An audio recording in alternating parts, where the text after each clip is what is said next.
Again, nowadays, maraming kabataan ang struggling with mental health.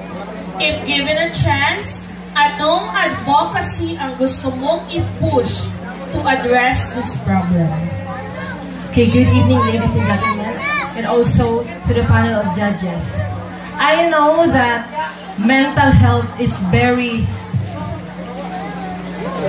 I believe that mental health, alam po natin na ang mental health ay nararanasan natin ng bawat isa.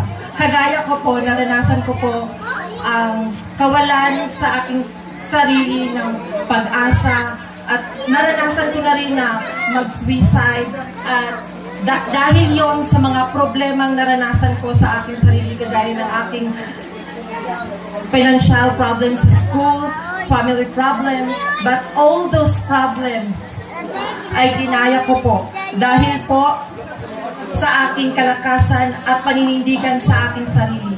At kung ako po ay nagbibigyan ng isang pagkakataon na gumawa ng isang advokasya upang ibigay sa mga kabataan, yun po ay through education. Dahil importante po sa ating lahat na kailangan nating matutunan kung ano ang dapat nating gawin. Dahil po sa edukasyon, dyan tayo natututo kung paano tayo magsulat, magsulat, matuto at makinig. Dahil po dito sa edukasyon, malalaman natin kung ano yung mali at tama. Yan lang po. Maraming salamat.